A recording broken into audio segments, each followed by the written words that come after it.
naam xam nga ñu bëri suñ déggee tasawufu ñu laaj leen ñan ñooy góoru tasawuf dañuy tudd ñoom Abu Yazid al-Bastami di tudd ñoom limaamul Ghazali di tudd ñoom limaamul Junaydi di tudd ñoom Sayyidi al-Imam al-Qushayri di tudd Abul Hasan al-Shazali ñooñu ñooy ngand tasawuf ñoom Ibn Arabi al-Hatami ñoom Cheikh Abdul Qadir al-Jaylani ñoom Cheikh Ahmad al-Tijani ñoom Cheikh Ahmad Bamba ñoom Seydi Al-Hadji Malick Sy ñooñu ñooy ngand tasawuf na am waaye buñ fàtte ñi nga xam ne dañuy weddi tasawuf suñ koy weddi ca ñañuy sukkandiku ci ñoom ci ilmul xadis ci xam-xamu xadis ñooñu ay mutasawifuna lañ li gën a doy waar yaa ngi weddi li ma nekk te ba nga koy weddi ca ka ngay sukkandiku ci moom ci wàllu xadis ci wéral ak ñàkk a wéral kooku li ma nekk la nekk loolu kéemaan la loolu moo tax ma defoon benn baax ci biir xeetu yonent yàlla Muhammad borom xam-xam yi nga xam ne dañ leen a ràññee ñooñu soo leen génnee ci lislaam mooy lislaam amul ñooñu nan lañ nekkee mutasawifiina te loolu lu am solo la ku nekk war na kaa xam la ko jëlee ci qarnul aw thani mooy ca 2e siècle après bi yonent bi génn àdduna ba bés ni ki tey macha allah ngand yi nga xam ne ñoo jiite woon lislaam ci diine gi ci xam-xamu tafsir ci xam-xamu hadis te ñoom fekkee mutasawifuuna lañ ñiy weddi tasawuf tamit di wéeru ci ñoom ci dëgëral ak ci saxal ak ci dàq te fekkee ñoom mutasawifuuna lañ ñooñu mën naa ci te ci ñooñu la ñuy sukkandiku di dàq tasawuf waaw loolu moo gën a yéeme ci affaire bi ñooñu mën naa ci tudd ñu bëri depuis ci Malik ibnu Anasin ba ci limaamu Shafii ba ci Ahmad ibnu Hanbal ba ci limaamu Nawawi moom suñ ne borom Riyaadu Saalihiina rek ñëpp danañ ko xam wala ki shaarihu sahihi Muslim limaamu Nawawi ibnu Xuzaymata alxatibu albaghdadi Ahmad ibnu Hajar al Asqalaani kenn ku nekk xam ko ne xam ne xaafis la limaamu Suyuti ak ibnu Salah ak Hakimu Nisaburi ak taalibe yi Izzudd ibn Abdissalaam ñi nga xam ne ñoom kenn rawu leen ci jamono mooy ibnu Daqiqil Iid ak limaam alxaafis al Munziri wala ñu mel ni ibnu Usfur ñii ñëpp ay mutasawifuuna lañu woon Abdullah ibnu Mubarak al-Dhahabi borom Kabair Abu Hayyan ibnu al-Mulaqin Burhanuddin al-Halabi ibnu Quddamat al-Maqdisi Abdul Ghani borom Ikmal fi asma'i rijal Sufyan ibnu Saidin al-Thawri ñii ñëpp ay ngand lañ ci xeetu yonent Yàlla Muhammad te jiite woon xam-xamu hadis ak alquran ci seen jamono te ñoom ñëpp mutasawifuuna lañ lii problème bi mooy fan laa teg sama tànk ba ma ne ñii ñëpp mutasawifuuna lañ. tey kon laa bëggoon a laaj sax. lu leer benn d'abord balaa dara Malik ibnu Anasin kenn ku nekk xam na ne mooy alimul madinati mooy borom xam-xamu madinati yonent Yàlla Muhammad Madina la dëkkoon. Shafii kenn ku nekk xam na ne mooy alimu makkata mooy borom xam-xamu makka limaam Malik ibnu Anasin am na sax benn xadis ngir màggaayam ci biir xeetu yonent Yàlla Muhammad ñu ne xadisu yonent boobu waxul lu dul Malik ibnu Anasin yonent bi moo ne woon laa taqumu saatu hatta yazhara alimul madinati àllaaxira du taxaw lu dul borom xam-xamu madina bi feeñ borom xam-xam yi kooku mooy Malik ibnu Anasin ndax gisuñ benn borom xam-xam ci madina gu toll ni Malik ibnu Anasin ba sax Haruna Rashid yónnee na ci moom ba mu taalifee Muwatta Haruna Rashid ne ko indil fii Muwatta nga waxtaanal ma Muwatta ma déglu ko damaa bëgg ñu jël Muwatta ñu aj ko ci astaarul kaabati fa yaxkumu alayhi almuslimuna jamian jullit ñëpp atte ci Muwatta Malik ne ko déedéet al ilmu yu'ta ilayhi wala yaati xam-xam dañ koy ñëwal waaye du ñëw dangaa bëgg Muwatta kon da ngay ñëw ku amoon gëdd googu borom xam-xam gu mën a wax loolu xalifa jullit ñi ci jamono jooju Haruna Rashid nee nañ mënul nekk kenn lu dul Malik ibn Anasin kon hadis bi Malik lay junj Muwatta Malik buur bi Haruna Rashid jël gàngunaayam nga mu yoroon ñëw ba ci këru Malik wàcc daa ñu tegal ko gàngunaay bi mooy fauteuil bu rëy boobu nga xam ne moom la daan buur yi di toog mu toog ci mu ne Malik bismillah yaa waxoon xam-xam dañ koy dikkal du dikk kon nag indil Muwatta nag tudde nañ ko Muwatta li kaw ni tawaata alayhi tisuna aliman min ulama il madinati juróom-ñeen fukki borom xam-xam ci borom xam-xamu madina yi ñoo d'accord li nekk ci Muwatta te Malik xaw taalif buur bi ne ko jàngal ma Muwatta ñëwal toog jàngal ma ko bi Malik ñëwee ne ko al ilmu yaalu wala yula alayhi xam-xam day kowe waaye kenn du kowe kowam comme que nag dangaa bëgg ma jàngal la Muwatta da ngay wàcc fauteuil bi nga jox ma man ma toog ci pour man laa jàngal Muwatta Haruna Rashid suufelu nitu yàlla la woon macha allah nee nañ daraan julli téeméeri rakka sa guddi yàlla may na ko loolu mu Haruna Rashid ci buur yu jub yi la woon ci abbas yu ne yi mu daal di wàcc jox Malik jàng Muwatta ba mu jeex mu ne nag Muwatta bi dañ ko war a teg ci astaarul kaabati fa yaxkum alayhi muslimuna Malik ne ko déet fa inna sahaaba rasulillahi ixtalafu baadahu sahaaba yonent yi ba yonent bi génne aduna dañoo wutee ñii dem Basara ñii dem Kuufa ñii dem feneen ak feneen kenn ku nekk am nga ci yonent bi lu keneen amul kon bu leen boole ci lii kese bàyyil kenn ku nekk lam jëlee ci yonent bi jëfoo ko Malik moomu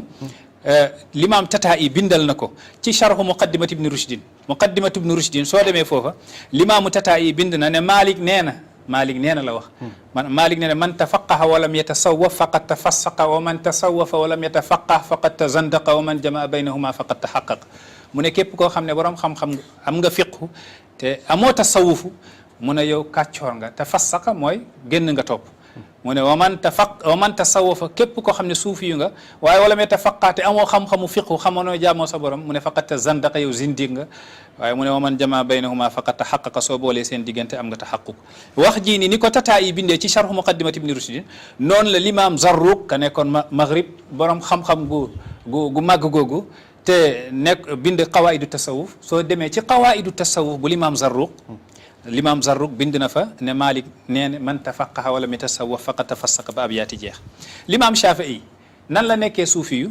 l'imam Shafi'i l'imam Ajluni bindal na l'imam Shafi'i ca kashful xafa soo demee ci téere gu tudd kashful xafa maa ngi sant suñu mbokk Mouhamadul Moustapha Mbuub am na lu leeral macha allah ci internet bi ciy jëm li yàlla na ko yàlla yokk l'imam Ajluni ne wax na ci téere kashful xafa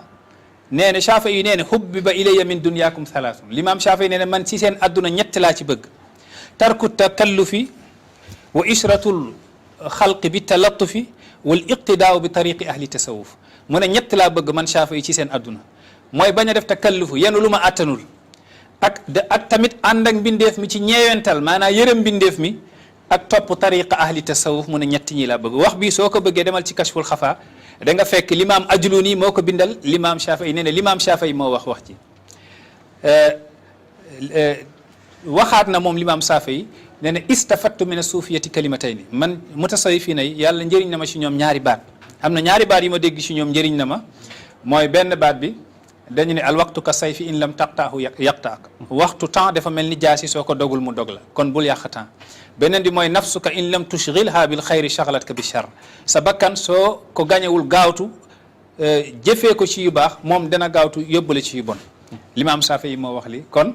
su nekkee ne lii la mooy al iqtidaa bi tariqi ahli tasawuf wan na la ne moom ci mutasawwifin yi la bokkoon Ahmad ibnu Hanbal soo demee ci qaadi Muhammad ibn Abi Ya'la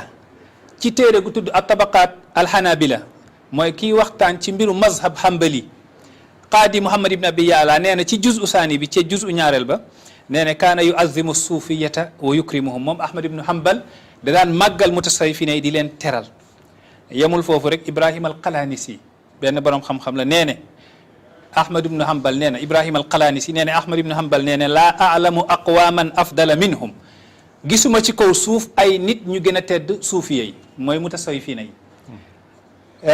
comme ni mu toxalee loolu ci furu ma ibnu muflih al maqdisi toxal na wax jooju ci téere gu tudd al furu mu ne l'imam Ahmad ibnu Hanbal nee na laa a'lamu qawman a'zama ma afdala minhum gisuma ci kaw suuf ay nit yu gën a baax mutasawwifina yi ibnu muflih al maqdisi wax na ko Ibrahim al Qalansiri wax na ko soo demee ci l'imam an-Nawawi mooy ki shara sahihu muslim téere la ci téere yi gën a wér ci hadis ndax nee nañ téere yi gën a wér ci hadis juróom-benn la te yi gën a wér ci juróom-benn yooyu mooy ñaari téere mooy sahihul Bukhari ak sahihu muslim soo déggee ñu ne rawaahu cheikhaani ñaari sëriñ yi ñoo ko solo mooy muslim ak Bukhari moo féetee kaw muslim tegu ci waa ji ne qaalu li muslima fadlun qultu al Bukhari yu ahla qaalu al mukarraru fihi qultu al mukarraru ahla qaalu li muslima fadlun mu ne gars yi nee nañ muslimu daal am na ngeneel qultul Bukhari yu ala ma ne leen Bukhari yoo gën a kawe qaalul mukarraru fii ñu ne waaye Bukhari am na ay hadis yuñ takraar mu ne qultul mukarraru ahla ma ne leen takraar bi ci la dàqee ci la gën a neex maa kullu takraarin bi muntaqat ndax alquran ñaata yoon lay takraar soo demee ci imaamu Nawawi mi defar Riyadu Saalihiina nga xam ne moo ngi ci loxo ñu bëri wa xaasatan ñi nga xam ne sax dañuy weddi tasawuf soo demee ci l'imaamu Nawawi mi nga xam ne moom moo bind maqaasidu tasawuf xam nga loolu rek doy na tegtal ci ne moom suufi yu la moo bindi téere tuddee ko maqaasidu tasawuf mooy jublukaayu tasawuf moom l'imam Nawawi te shara sahihu muslim ku shara sahihu muslim moom kenn du wax ne dafa réeree diine kooku soo ko dindee ci diine rek mooy mel ni diine amatul ki shara sahih muslim moom moo defar tamit bustaanul aarifin limaamu Nawawi moo defar téere gu tudd bustaanul aarifina mooy jardin wu aarifina billahi moom moomu nee na moom moo wax de nee na bind na ci sharha sahih muslim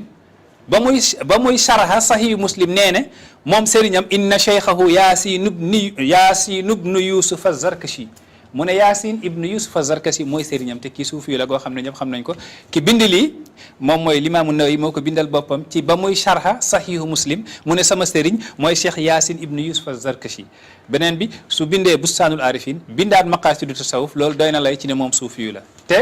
kii su nekkoon suufi yu rek daanaka ci xeetu yonent yàlla Muhammad doy na wane ne tasawuf yoonu dégg la ndax ku mel nii dem ba shara sahih muslim kooku réerul xam na luy diine soo demee ci ibnu xuzaymata moom daanaka mooy imaamul a'immati fi ilmi alhadisi fi waqtihi mbooleem kuy nettali xam-xamu hadis ci sa jamono ibnu xuzaymata moo la féetee kaw dem na ci wóolu xam-xamam ak yaani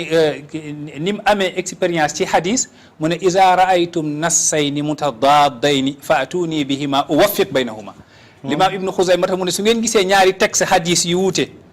xamu leen nu ngeen koy dajalee indil leen ma ko man ma dajale leen ko iza raaytum nassayni mutadaadayni fa atuni bi uwaffiq baynahuma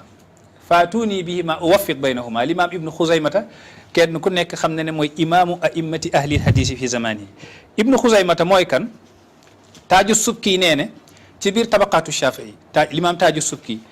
nee na ittaxaza imaamul a'immati fi lhadisi ibnu xuzaymata mawqifan aziman min ahadi suufiyati asrihi ñu ne ko kan la mu ne wa huwa abu aliyin athaqfi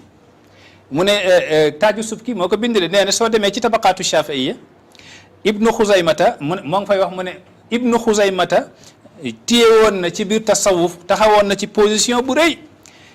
jëlee ko ci kenn ci ulama u tasawuf ci jamonoom ñu ne ko kan la mu ne abu aliyin as-saqfi lii rek doy na ci ne ibnu xuzaymata suufi yu la woon ndax su nekkee ne da ngaa bind ne man damaa jëlee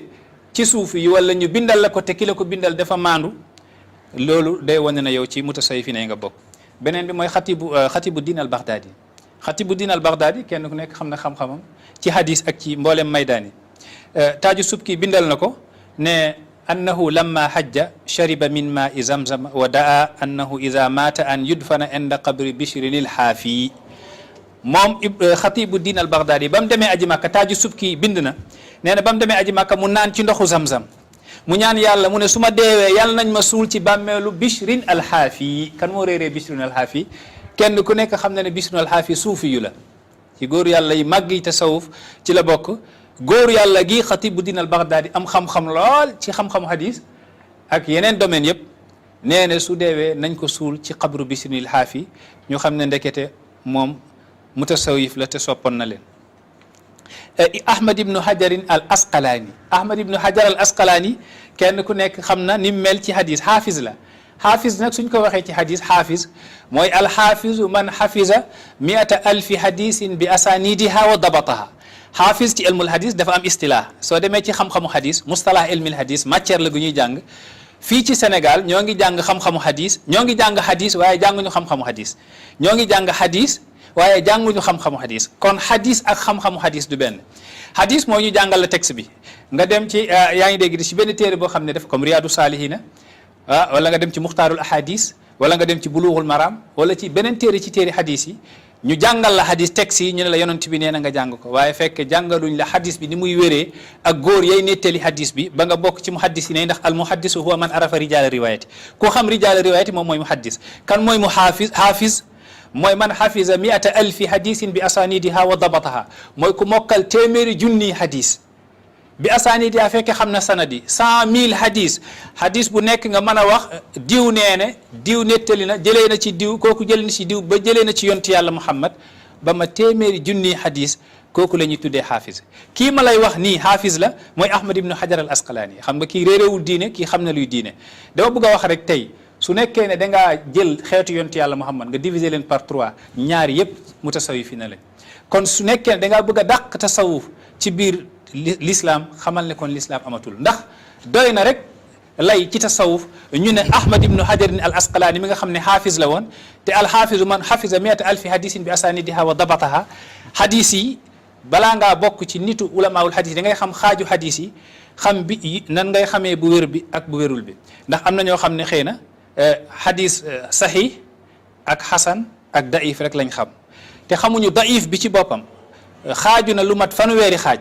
waaw mooy marfu nga fa maqtu musnad muttasil musalsil aziz mashhur mu'an'an mubham ali nazil mawquf gharib munqati muaddal mudallas shaz maqlub fardu muallal muttarib mudarrajat mudabbajat mukhtalif munkar matruk mawdu moo féetee suuf mooy mawdu mooy hadis bi nga xam ne nit ki dafa ñëw rek ne yonent bi nee na te day fen du dëgg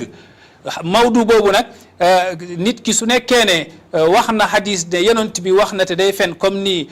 Abdul Karim ibn Abil Awja daan def benn waay Abdul Karim ibn Abil Awja def daan ñëw di wax yonent bi nee na ba benn bés doomam jàngi na école ñëwaat doom jaa ngi jooy mu ne ko lan la mu ne sama oustaz ma dóor mu ne ko du lii la yonent bi waxoon ci hadis yi ñi gën a yées ci yéen mooy jàngalekat yi xam nga hadis la boo xam ne moom moo ko créé waaye yonent bi waxul shiraarukum muallimu sibyaanikum ñi gën a yées ci ñoom mooy ñi gën a yées ci yéen mooy ñi jàngal seen xale yi